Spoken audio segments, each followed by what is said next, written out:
महाराज, आज विजयनगर राज्य के इतिहास का एक विशेष दिवस है। आज पहली बार ऐसा हुआ है कि महाराज कृष्णदेव राय की न्याय प्रणाली पर किसी को संदेह हुआ।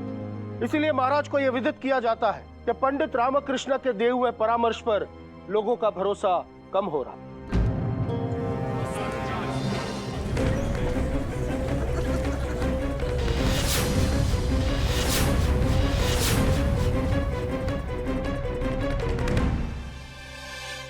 आज इस दरबार में कुटुंब न्यायालय की व्यवस्था की गई है। पंडित रामकृष्ण और कल्लूरी दिनकर महोदय के समक्ष प्रकरण प्रस्तुत किए जाएंगे, जिनके ऊपर दोनों अपना अपना परामर्श देंगे और इसके पश्चात महाराज स्वयं निर्णय लेंगे कि किनका परामर्श न्यायपूर्ण है, और अंत में जिनके अधिकतम परामर्श न्यायपूर्ण होंगे उसे विजेता घोषित कर दिया जाए। उचित है महाराज, हम पंडित रामकृष्ण और कल्लूरी दिनकर को प्रस्तुत करने की अनुमति चाहते हैं।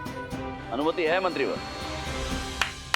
पंडित रामकृष्ण और इनके प्रतिस्पर्धी पंडित कल्लूरी दिनकर सभा में पधार रहे हैं।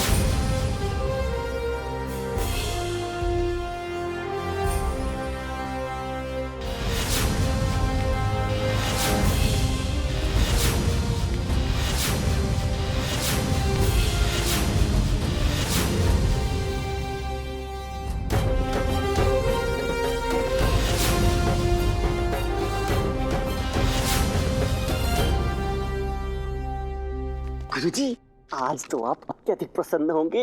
बड़ी सभा में महाराज के सामने पंडित रामकृष्ण का सम्मान तार तार होने का स्वप्न साकार होने जा रहा है गुरुजी। महाराज, पहला प्रकरण प्रस्तुत करने की अनुमति चाहते हैं। अनुमति है मंत्रीवर। उषा रेड्डी और चिन्ना स्वामी रेड्डी दरबार में हाजिर हो।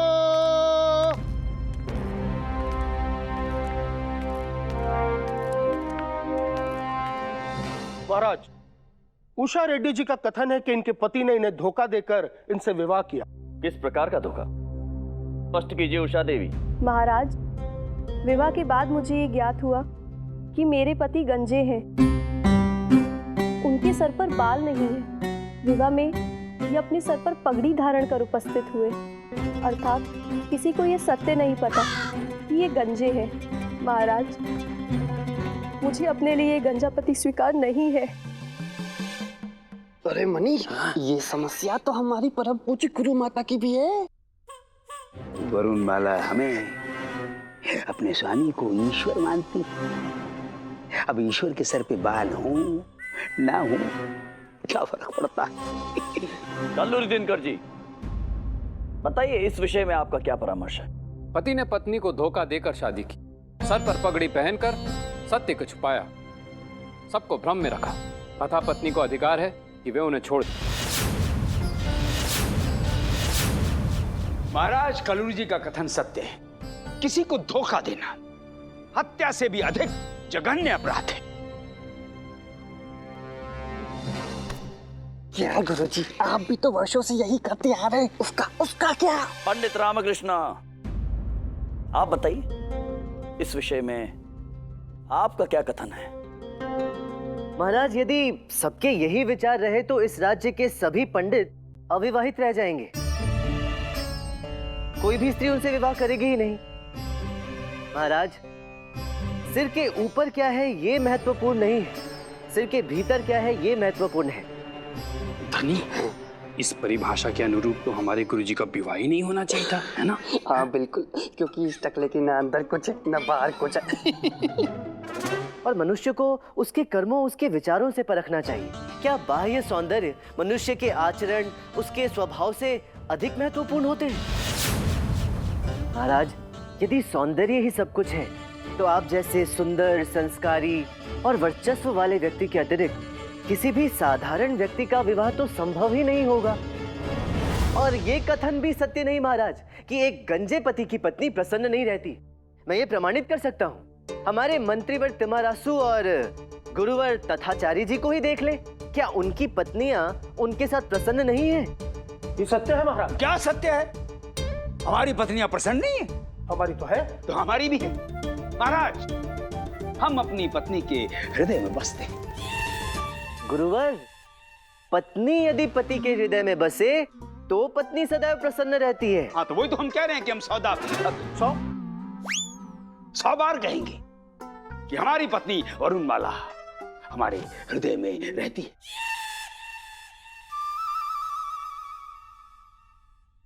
महाराज, पंडित रामकृष्ण सबको मुख्य चर्चा से भटका रहे। मुख्य विषय यह है कि चिन्ना स्वामी ने अपनी पत्नी को भ्रम में रखकर उसे धोखा देकर शादी की या नहीं। वो गंजे हैं, सत्य को छिपाया कि नहीं। उन्होंने सत्य क्यों नहीं कहा? जिस विवाह की नींव ही असत्य पर आधारित हो वो विवाह मान्य नहीं।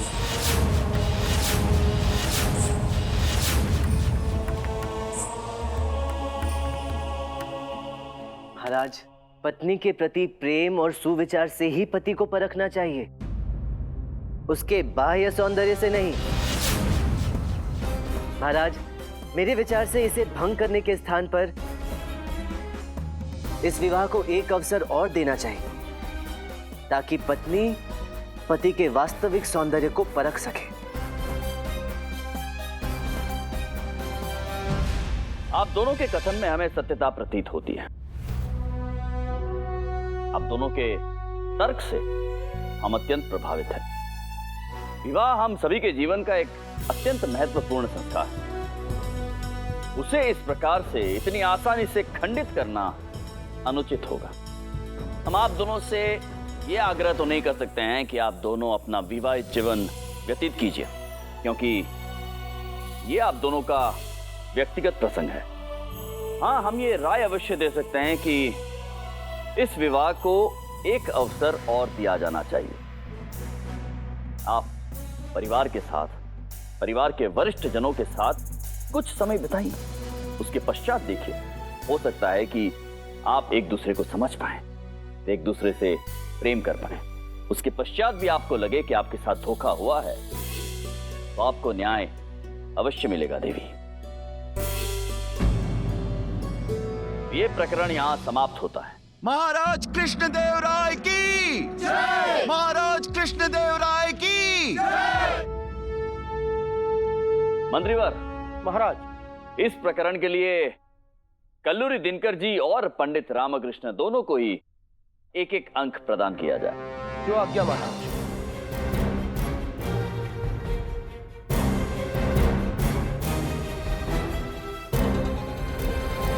अब दूसरा प्रकरण महाराज, देवी वरुणमाला जी को प्रस्तुत किया जाए।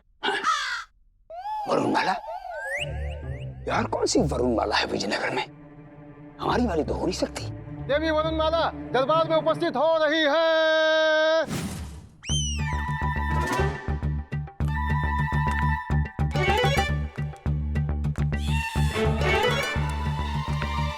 देखा गुरुजी, अंततः हमारी गुरु माता को बुद्धि आ ही गई। आपने गुरु माता के साथ अवश्य कुछ न कुछ कपट किया होगा, इसीलिए आई हैं। गुरुजी, अब तो आपका सम्मान धूमिल हो जाएगा, पगड़ी आपकी उछल जाएगी।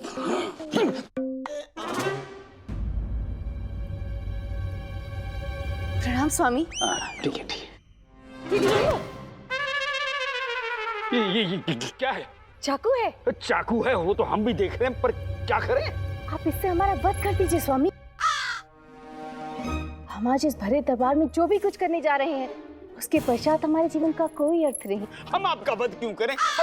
हम आपका वध क्यों करना चाहेंगे? आप हम पर दया ना करें, कर दीजिए हमारा वध। गुरु माता, शांत हो जाइए आप, और आप हमें बताइए आपको क्या कष्ट है। आप गुरुवर से इतना अनोखा आग्रह क्यों कर रही हैं?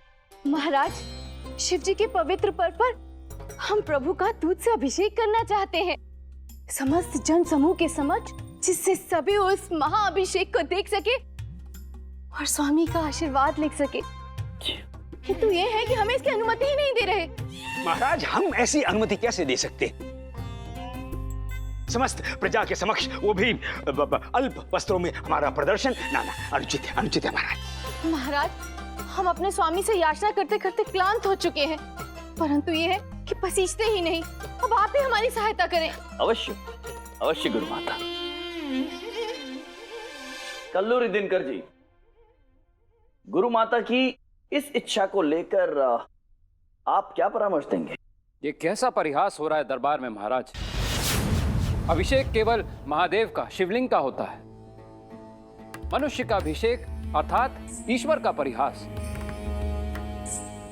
यह असंभव है। पंडित रामकृष्ण, क्या आपको भी यह संभव लगता है? नहीं महाराज, हम सब गुरु माता के इस मनोभाव से परिचित हैं और जानते हैं कि वो गुरुदेव को ही अपना ईश्वर मानती है। इनके शीश से लेकर इनकी चरण पादुका तक इन्हें शिवलिंग के रूप में ही देखती है और स्वयं को मां पार्वती के रूप में। तो यदि वे अपने स्वामी का अभिषेक करना चाहती हैं, तो इसमें ईश्वर के अपमान का कैसा प्रसंग? मेरे विचार से तो इन्हें अवश्य ही अनुमति मिलनी चाहिए।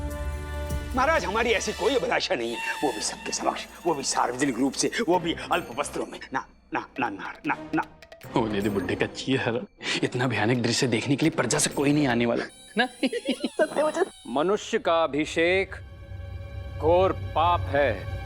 मैं मानता हूं मनुष्य का अभिषेक नहीं होता। तो चलिए, इस समस्या का भी एक उपाय है मेरे पास। सर्वप्रथम एक उचित स्थान का चयन किया जाए, वहां गुरुवर को बिठाकर उनके समक्ष एक शिवलिंग की स्थापना की जाए। गुरु माता उस शिवलिंग को अपने पति परमेश्वर का प्रतिरूप मानकर उसका अभिषेक तो कर ही सकती है ना। अभिषेक के पश्चात जल के कुछ छींटे गुरुवर पर भी छिड़के जाए। इस प्रकार गुरु माता की मंशा भी पूर्ण हो जाएगी और ईश्वर के अपमान का कोई प्रसंग भी नहीं उठेगा। महाराज, ये तो हो सकता है। अब रही बात अभिषेक के स्थान की, तो वो तो किसी मंदिर में ही होना चाहिए।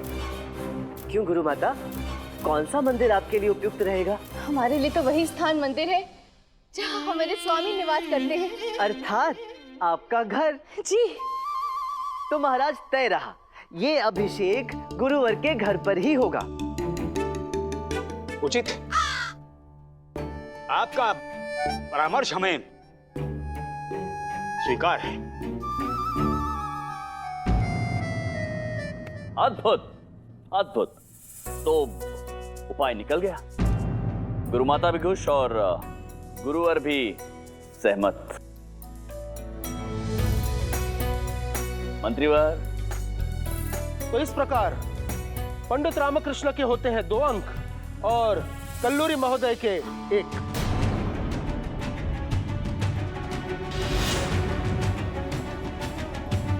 रामकृष्ण, इस प्रकार मैं तुम्हें विजय नहीं होने दूंगा।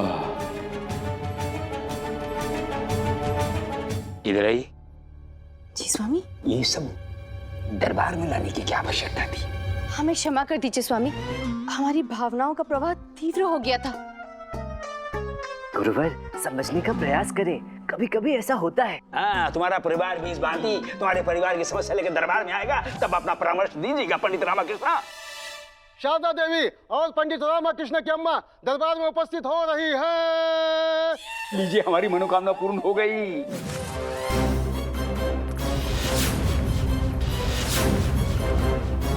जाइए जाइए, आप भी हमारे प्रभु के दर्शन कीजिए। हे भगवान। ले रामा, संभाल, बड़ा परामर्शदाता बन रहा था ना, ले अब। चुप कर, मुझे भी कुछ समझ में नहीं आ रहा, ये दोनों यहाँ क्यों आई हैं? आज कुटुंब न्यायालय का औचित्य भली भांति समझ में आ गया है पंडित रामकृष्ण।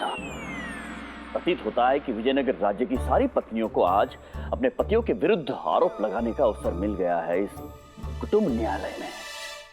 प्रणाम महाराज। प्रणाम प्रणाम अम्मा। आप दोनों का इस दरबार में हार्दिक स्वागत है।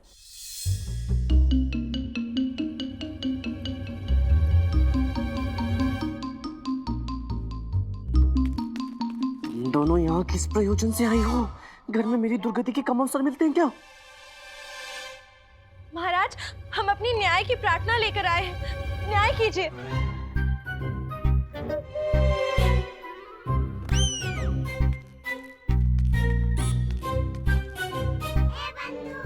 मुझे कुछ ठीक प्रतीत नहीं हो रहा रामा, कुछ ना कुछ बवंडर अवश्य आने वाला है तेरे जीवन में। तेरी दुर्गति निश्चित है। आप बताइए, आपकी दुविधा क्या है, संकट क्या है? हम उपाय बताएंगे अवश्य। अब बताइए, अम्मा और हम में से आप किसका किसकी रक्षा करेंगे? शारदा देवी, हम तो आप दोनों की रक्षा करेंगे, परंतु ये तो बता दीजिए कि रक्षा करनी किससे होगी? नहीं नहीं महाराज, हम आपसे नहीं, आपके निकट खड़े इनसे पूछ रहे हैं। बताइए, हम दोनों में से किसे बचाएंगे? उत्तर दीजिए। शारदा देवी, हम आपके प्रश्न को समझने में असमर्थ हैं। कृपया स्पष्ट कीजिए, आप कहना क्या चाहती हैं? यदि हम और अम्मा दोनों पानी में डूब रहे हो तो पहले ये किसके प्राणों की रक्षा करेंगे? उत्तर दीजिए, किसे बचाएंगे आप?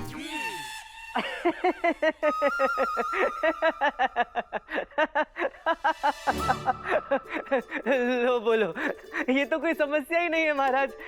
अत्यंत ही व्यर्थ का प्रश्न पूछ रही है। व्यर्थ का प्रश्न? महाराज, ये से व्यर्थ का प्रश्न कह रहे हैं? ये व्यर्थ का प्रश्न नहीं है। जब अपने आवास में हमने इनसे यही प्रश्न पूछा था तो इन्होंने हमसे कहा कि ये अम्मा को चुनेंगे, अर्थात ये हमें तालाब में डूबने के लिए छोड़ देंगे। महाराज, ये व्यर्थ का प्रश्न नहीं है।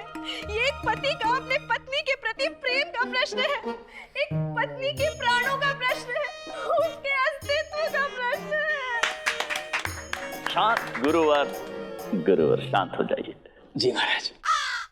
पंडित रामकृष्णा, आप इस अत्यंत गंभीर विषय में क्या कहना चाहेंगे? शब्दों में बोलिए, शब्दों में। महाराज, यदि मैं शब्दों में मैं यदि पानी में उतरूंगा तो मैं स्वयं डूब जाऊंगा और मेरे साथ अम्मा भी डूब जाएंगी। पंडित रामकृष्णा, आप कहना क्या चाहते हैं, हम ये समझने में असमर्थ हैं। महाराज, ये जो शारदा महोदया यहाँ खड़ी है ना, इन्हें ही हमें बचाना पड़ेगा, क्योंकि मुझे तैरना नहीं आता है और ना ही अम्मा को तैरना आता है। महाराज, ये तो कोई प्रकरण ही नहीं हुआ। आप इन्हें यहाँ से प्रस्थान करने का आदेश दे दे। महाराज, प्रश्न ये नहीं है कि किसे तैरना आता है किसे नहीं, प्रश्न तो ये है कि ये बचाएंगे किसे। गुरुवर, गुरुवर, सब शांत हो जाइए। महाराज, आपका प्रश्न अद्भुत है, अर्थात उपयुक्त है, परंतु इस प्रश्न का उत्तर मिले उससे पूर्व पंडित रामकृष्ण को तैरने का अभ्यास करना होगा, उन्हें तैरना सीखना होगा। उसके पश्चात पंडित रामकृष्ण को आप दोनों को लेकर तालाब में उतरना होगा, तब जाके आपके इस उपयुक्त प्रश्न का उपयुक्त उत्तर मिल पाएगा, है कि नहीं? उचित है महाराज। पंडित रामकृष्ण। जी महाराज। जी नहीं, आप यहाँ आइए हमारे निकट। जी महाराज। जी महाराज।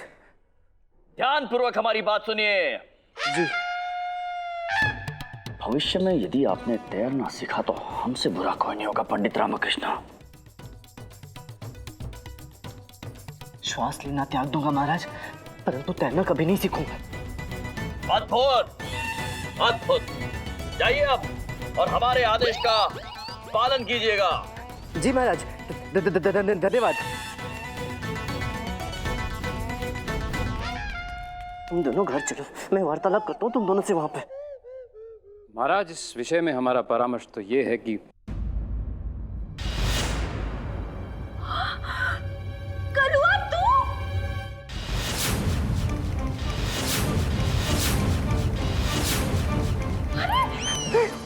ये तो वही है जो हमारे घर के पीछे रहता था। बाल्यकाल में कितना पीटा है हमने इसे। अरे पूरे गांव में दौड़ा दौड़ा के लाठी से पीटा था। बेबी धोकर इसकी धोती खुल गई थी। मूर्ख बाप का मूर्ख बेटा। बचपन में जब ये बेचैन हो जाता था ना, इसकी आंखें ऐसे ही फड़फड़ाने लगती थी। शारदा। अरे अम्मा, आप भी नहीं पहचान रहे, कलुआ है ये। अम्मा ने भी पहचान लिया। अरे ये स्वामीनाथ का पुत्र कलुआ है। अरे हाँ अम्मा, मैंने अब पहचाना। अरे तुम लोग क्या कर रहे हो? अम्मा भी प्रणाम कर रही है। क्षमा करें महाराज, ये दोनों राज दरबार की मर्यादा से अनभिज्ञ हैं, इसलिए ऐसी भूल कर बैठे। अब आप मेरा कहने का तात्पर्य है कि अब हम आगे की प्रक्रिया आरंभ कर सकते हैं। जी धन्यवाद पंडित रामकृष्ण। मंत्रीवर, मिनम्मा नायडू और उसके सब परिवार को प्रस्तुत किया जाए।